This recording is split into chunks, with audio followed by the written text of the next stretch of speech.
So good afternoon, everybody. I am Robert Maloy, and I did my internship at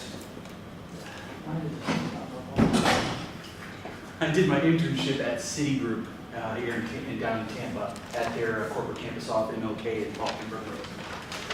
So what I did in my 10 weeks, I did production support primarily, which is a very large department that covers multiple facets of the corporation, not just one particular thing. This presentation I actually gave to my corporate leadership on August 2nd at our intern thing, because I had to do a presentation for that as well. This is very similar. It's just a few things have been taken out due to confidentiality, some things I could not share with you today, but I will still explain everything I did just the same. So first, a little bit of talking about what production support is relative to Citi. So, of course, you know the general definition of production support, which is the practices and disciplines of IT and helping end users with any issues they may have. At Citi, though, our production support team, they're primarily responsible for monitoring and maintaining a number of systems like databases and things like that, doing incidents and requests, making sure that those things are responded to, and basically just keep everything lubricated and running. The people who are primarily responsible for production support are typically people who have background in development, system administration, and databases. My team, I worked with a lot of people who were primarily from Mumbai, India, and other parts of India. They had 10 plus years experience in multiple financial institutions. So the specific team I was on is MSST, or Markets and Security Services Technology. Basically, our primary what we primarily did to assist people was we worked on three core applications. SFE, which is securities front end, SMI, which is our securities market interface, and then GCCS, which is the global credit control system. These are all meant to be related to custody, which is something I'll explain in just a moment. So custody and clearing is primarily how we deal with market transactions. So if a company wants to buy some stock in Google or Apple or Tesla, this is what they primarily do. So these are all some very core things that are used for custody. So using Swift messages, which is the primary language used by companies for transactions, these programs are used. So you have securities front end for Latin America and Europe, which is what we supported. You have SMI, which is the Securities Market Interface Nexus Americas, which is our primary interface for marketing. You have Global Credit Control, Client Services Desktop, Siebel, which is for primary billing, and SecRouter, which is our internal securities transaction router. All these things handle about 15 million trades per month, and they're worth more about $20 billion per day. So you can just think about how much in a month, yield-wise, that much money comes through the company. I'm not going to go too in-depth on this one. This is a chart we presented.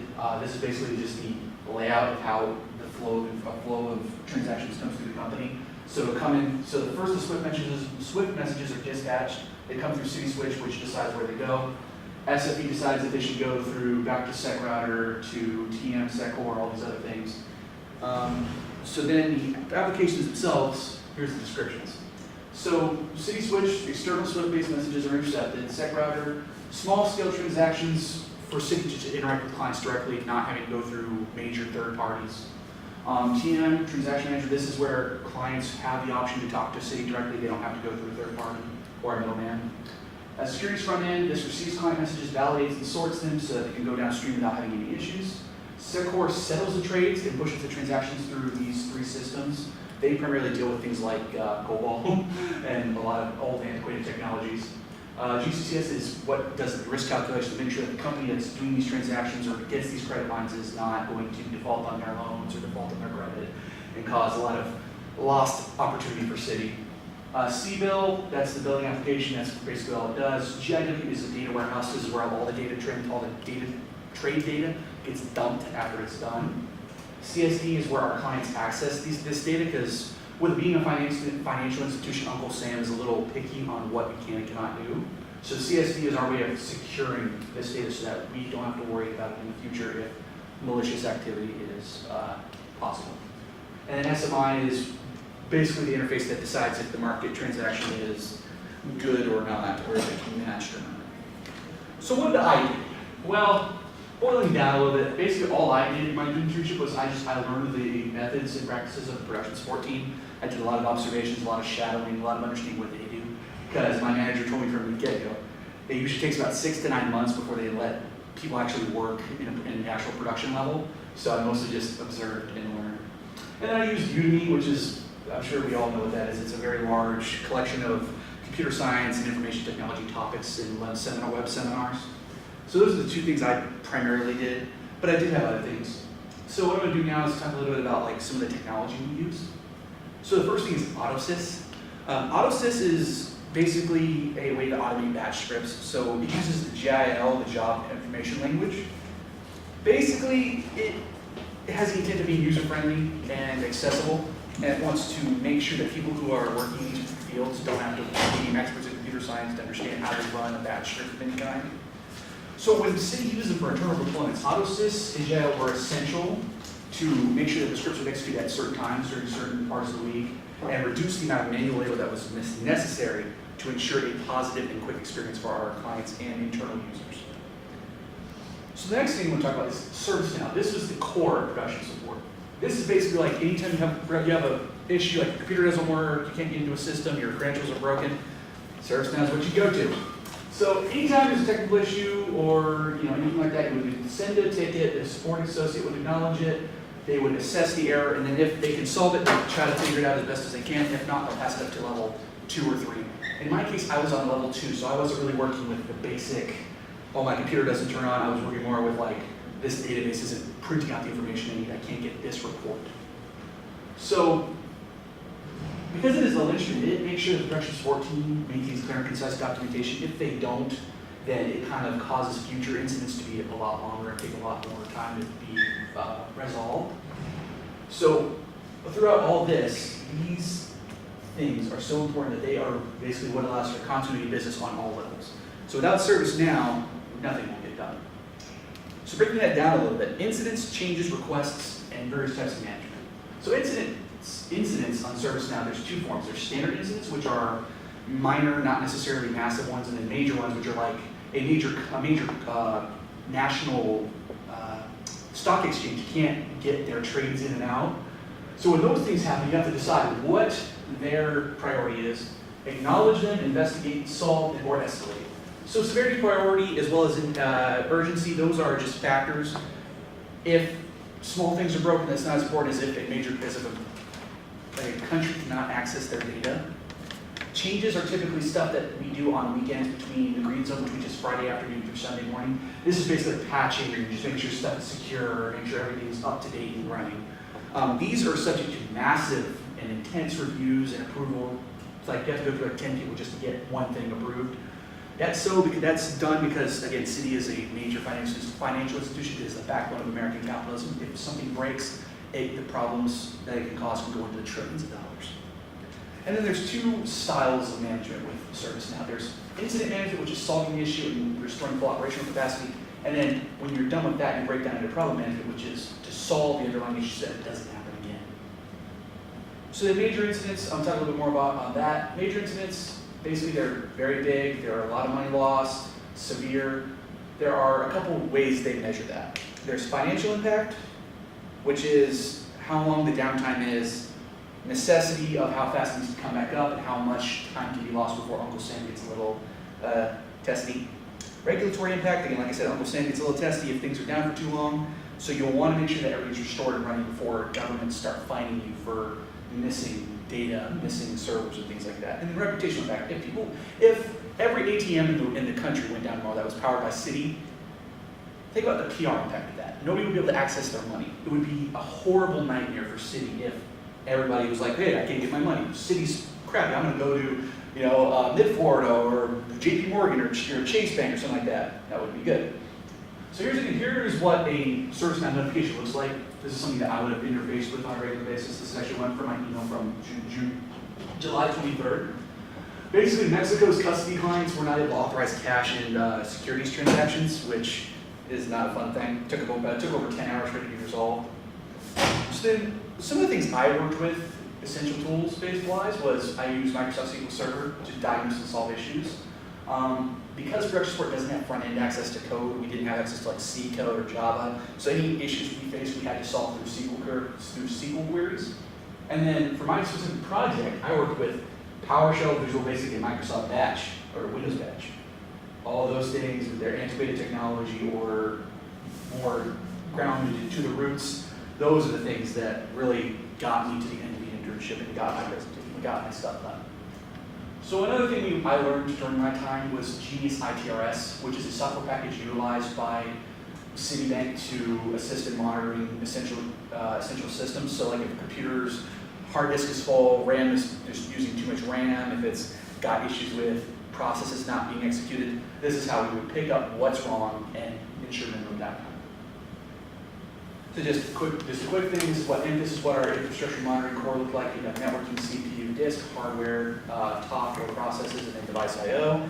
And then this is kind of the maturity model that you laid out. So you would, at the very bare bones, you would just have, it's deployed, it has standard rules, it's just basic metrics, and then blah, blah, that. And then up here at the very top at 5, it's completely automated, end to end. There's metrics for every service and things like that. So it's a kind of a range of from bare bones to fully integrated. So here's an example of something I made as an example for them. Basically, I had a sampler which basically just monitored three things in Windows: event logging, plug and play, and then remote desktop services. Very simple stuff. So now let's get into the actual meat of what I did during the internship, which took about as long as this presentation is going. It took about 6 weeks to start, and that was my automation project. So Broadridge is a third-party institution with which Citi does business. These scripts typically, the ones I work on, they typically are the facilitator for them to do transactions for their own use. So if they send an MT565 message, which is a corporate action instruction, Broadridge sends it to Citi and it's processed through this script series. So what I did, when I came in, I found that there was a great opportunity to improve it, and then working with production support, who owns this script. Even though you would think operations would be in charge of this, no, production support was the one that always took care of this script series. So in each iterative generation of improvements that were implemented by the other staff members, the script efficiency decreased to the point to where it was slow, it was having issues. Every iterative run you executed would be molasses slow, or it would break. So I worked to optimize and retool the architecture so that it would be something that you could actually use. Now, unfortunately, I can't show you code examples because it's confidential information and it would be a breach of contract, but I can show you a little bit, I can talk to you a little bit about what the script flow looked like. So this is basically what it was. So you have fetch broadridge.cmd. This file acquires the information from Broadridge, gets the data, gets the messages, and sets them up for everything else. These 3 scripts are all kind of like housekeeping information. So date check, make sure that the date of today is the same as the date in one of our libraries. Make sure that iterative runs over the same day don't overlap, or that iterative runs between days are separate and reset. And then I used Unix time as a measure of unique identifiers, so that every time I would run the script and have a log printed, it would print out using Unix time. So however many seconds have passed since January 1st, 1970. And then of course I included a converter so that anybody who doesn't know Unix time by heart can just run the script and it'll print out Monday, blah, blah, blah, blah, blah, blah, blah. And then there's split and sort, which splits the file into multiple pieces, and then make sure that everything is set up to where it can be sent out to the right servers, converted into an MT565 compatible message, and then eventually an email message is sent to the production support staff saying, hey, all your messages are good to go. You can go ahead and fulfill Broadridge's needs and get everything sent out.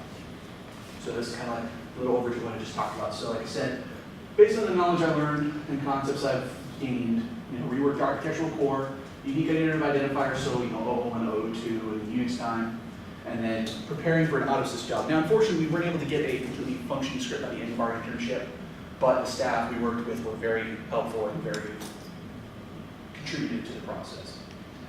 So this is what a little bit of what a log would look like. I can show you this because there's any sensitive information in it. Basically, this is a partial log. So it goes through, it looks through the Unix time, stores it, it looks through our cancellations messages on file, says, okay, you don't have the same date, so we'll just reset the sequential order.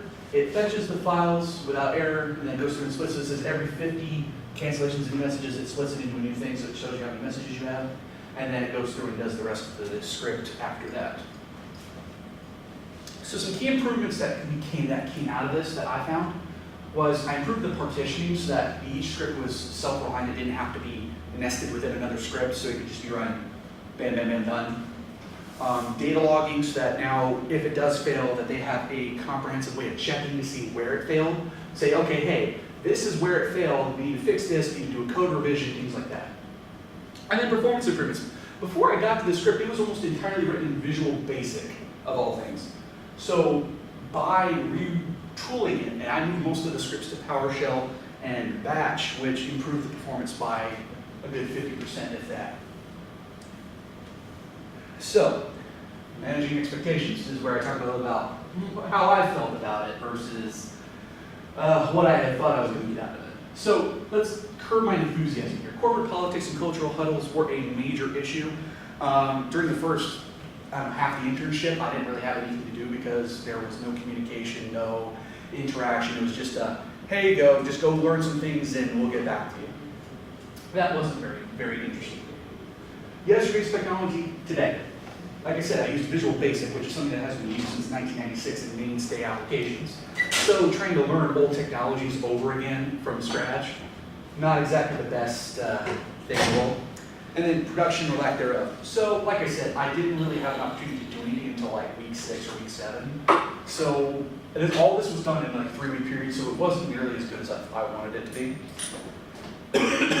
So one of the biggest things that I learned from not biggest things I learned, but more like how this connects to the outside. Well, I took database classes and object-oriented programming classes. These all were essential in helping me understand the things I had to do at this internship. So scripting, programming, and these things I use, like, introduction to programming, programming 1, programming 2, and then database 1. All these helped improve my ability to do the job I had to do. And then also Google SRE. This was like kind of an inspiration for some of the project goals and expanding goals I had in mind on day 1. Didn't really come to fruition due to the lack of communication, but this was like sort of like a goal post or like an aspiration I kind of had, but nothing ever came to that. So thank you so much. This is all the Florida Poly interns. We took a picture together on like the last day. But thank you so much for coming. I hope you learned a little something. If not, I so do apologize. Thank you. Yeah.